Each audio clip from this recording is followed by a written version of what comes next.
kurang tekanan, low pressure, high pressure tinggi, maka terjadi bypass. Inilah scroll. Silakan disimak. Saya buat. Assalamualaikum warahmatullahi wabarakatuh. Saya buat kompresor scroll. Sudah dilakukan pengecekan RST bagus, di Megger bagus, tapi ketika running tidak mau. Indikasi scrollnya bermasalah di dalam. Saya akan coba membelah kenapa sih kompresornya tidak mau running. Ditunggu aja rekan-rekan. Sebelum melakukan pemotongan, kita belah sambungannya, dikasih tanda dulu supaya nantinya waktu pengelasan kembali ada tandanya, jadi pas posisinya, jadi kita tidak geser-geser.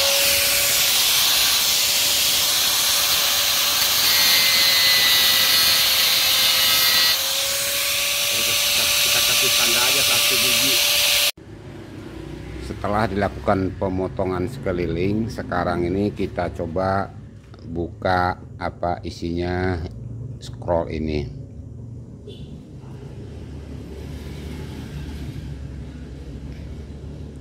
Ada barang, cuman tembaga aja kelihatannya. Tapi di sini yang ini sangat penting sekali untuk safety-nya. Nanti diuraikan, saya mencoba menguraikan apa fungsinya alat ini.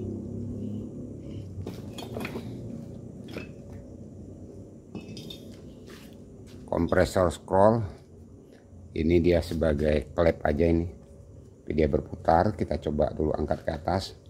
Kompresor ini tahanan kumparan bagus, di Megger bagus, tidak bocor, tapi tidak mau start. Sekarang ini kita perhatiin di dalamnya. Tadi saya udah coba buka baut, kuncinya pun beda ini. Bautnya begini. Kebetulan saya juga punya kuncinya yang segi berapa ini? Segi 6. Ya, jadi mudah untuk membukanya. Kalau kunci sok biasa tidak bisa kita pakai, khusus kunci segi 6. Biasanya untuk kompresor koplen rata-rata. Ini kebetulan ZR. Kita lihat ke atas, kenapa kompresor ini tidak bisa bergerak, tidak bisa berputar. Ini scrollnya, ini berputar, dia goyang aja, dia berputar, tidak berputar berkeliling dia ya. Ini dia tidak berputar rotasi dia. Jadi di sini ada ini kuncinya. Ini kuncinya dia untuk menahan berputar, bergerak maju mundur, mempa. Dari sini sectionnya didorong, pas masuk tutup, lari ke sini, keluar, discharge-nya lari ke atas, keluar di sini. Kenapa mesinnya tidak bisa berputar? Nah, ini isinya dari scroll itu. Mantarok aja, bautnya 4 biji.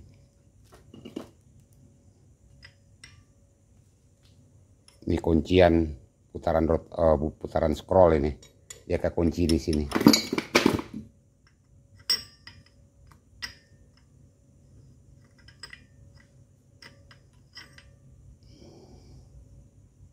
Ini udah kemakan juga.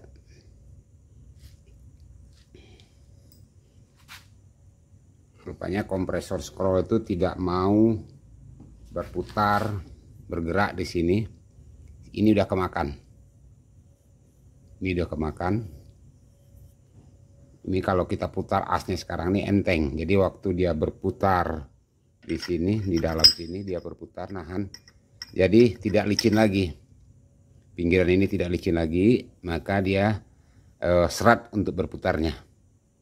untuk berputar rotornya. Kalau ini coba nanti saya akan coba runningnya, diukur bagus, di meger tidak bocor. Akan saya coba untuk tes berputarnya kompresor ini dulu. Akan coba dikasih arus.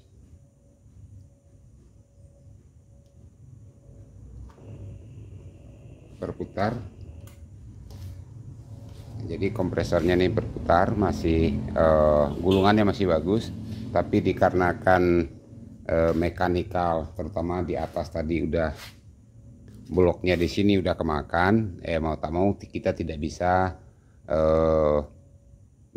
memanfaatkan kompresor ini. Arti katanya tidak bisa dibetulin lagi dikarenakan ini udah kemakan.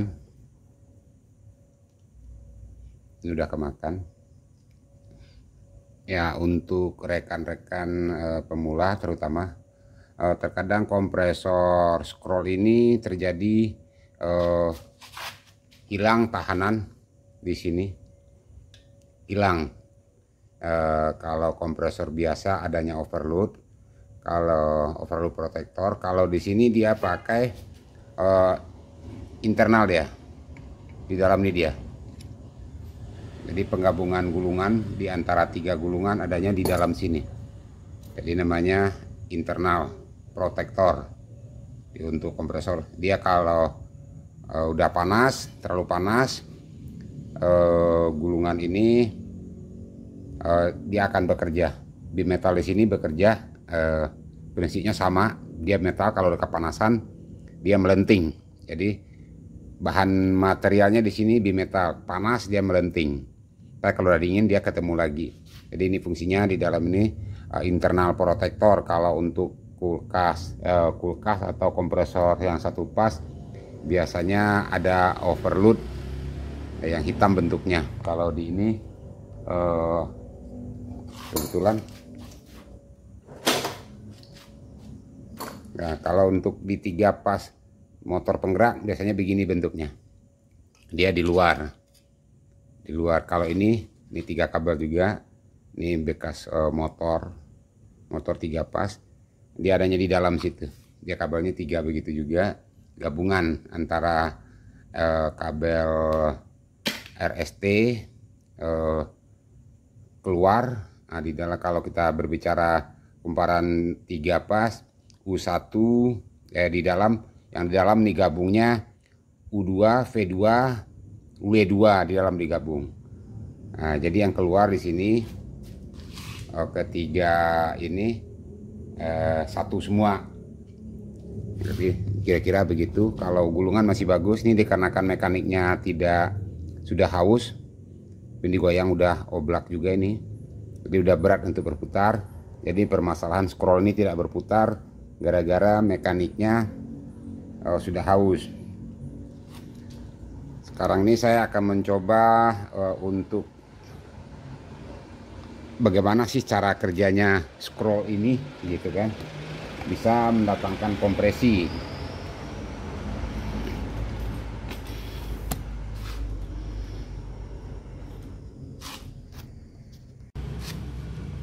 Bagaimana kompresor scroll ini mendapatkan kompresi. Cara kerjanya, ini seksennya, ini lubang seksen. Jadi dimasuk ke sini, diputar, bukan diputar, didorong, dikompresi, diputar, didorong oleh scroll ini. Jadi scroll ini cuman berputarnya begini doang. Jadi dikarenakan di situ oval putarannya, dia tidak berputar seperti motor biasa. Jadi nah itu ada kompresi. Saya putar begini, saya putar ke dalam, ini ada kedengaran kompresinya. Nah ini contohnya, dia ada kompresi. Ini klepnya ini akan naik ke atas kalau saya putar. Tuh, dia akan naik ke atas. Ini ada kompresi dia. Jadi seolah-olah dia di sini ini nutup, kita diputar begini, dia ke kompresi ke tengah. Kebetulan nggak bisa dibelah juga, ini nggak kelihatan cara kerjanya. Jadi kalau kita di dalam, nah ini rapat, ada kompresi. Kalau udah habis ke sini, jadinya kompresi ke atas. Kita balik. Nah, secara ininya begitu cara kerjanya. Dia ininya bukan berputar habis, jadi dia goyang, cuman goyang saja. Yang rotor tetap berputar, tapi di sini dikarenakan dia kerjanya, nah ini begini, dari as begini. Kalau kita belajar mekanik ini asnya. Nah, di asnya oval, nggak bulat, bosingnya ini enggak, tidak bulat, menggunung dia, makanya dia bisa sama dengan jalannya kayak rotary nih sistem putarnya, tapi dia bukan penggeraknya, bukan pakai blade. Untuk kompresinya di sini dia pakai scroll. Nah, itu aja di sini kejadian yang sering kita temuin di lapangan waktu pengisian kompresor. Waktu kita mengisi refrigeran, suka terjadi bypass. Inilah yang bekerja. Relief valve inilah yang bekerja. Nah, dikarenakan tekanan high pressure-nya terlalu tinggi, sectionnya terlalu rendah, maka bypass ini akan bekerja. Dia bakalan bypass. Ini ruangan kompresinya cuma di atas ini. Kalau bagian ke sini nih udah section aja. Di luar sini nih kompresinya cuma segini keluarnya nih. Jadi di atas ini ada kompresinya, ruang kompresi, dikarenakan dipompa dari sini tadi, dari lubang sini dipompa masuk ke sini. Seandainya high pressure terlalu tinggi dan low pressure terlalu rendah, maka secara otomatis di sini bypass dia. Makanya pengisian kompresor scroll ini kita harus hati-hati, jangan kompresor sampai bypass. Kita melakukan pengisian kompresor scroll ini diusahakan di pipa discharge awalnya. Kira-kira di nameplate biasanya ada keterangan berapa kilo freonnya yang diisi. Nah, dari situ kita bisa berpatokan bahwasanya kompresor scroll itu tidak sama dengan kompresor pada umumnya atau piston. Nah, dia di sini relief valve ini akan bekerja jika tekanan refrigeran di high pressure-nya terlalu tinggi sedangkan sectionnya terlalu rendah, maka akan terjadi bodi kompresor ini akan panas. Bodi kompresor akan panas dikarenakan tekanan high pressure terlalu tinggi. Secara otomatis relief valve di kop silinder ini akan bekerja.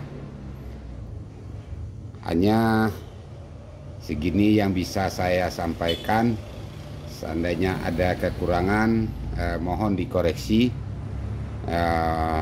Di sini saya hanya berbagi pengalaman, bukan untuk menggurui rekan-rekan.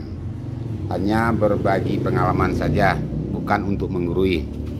Semoga bermanfaat pengenalan secara sepintas kompresor scroll ini, terutama bagi pemula nantinya kenapa kompresor waktu dalam pengisian suka bypass. Jadi body section ini harusnya dingin, dia panas, jadi bunyi nembak dia, ampere pun turun, dicas sama section tekanan sama nantinya. Nah, jangan dibilang klep yang rusak. Di sini dia scroll doang. Nah, yang bekerja relief valve.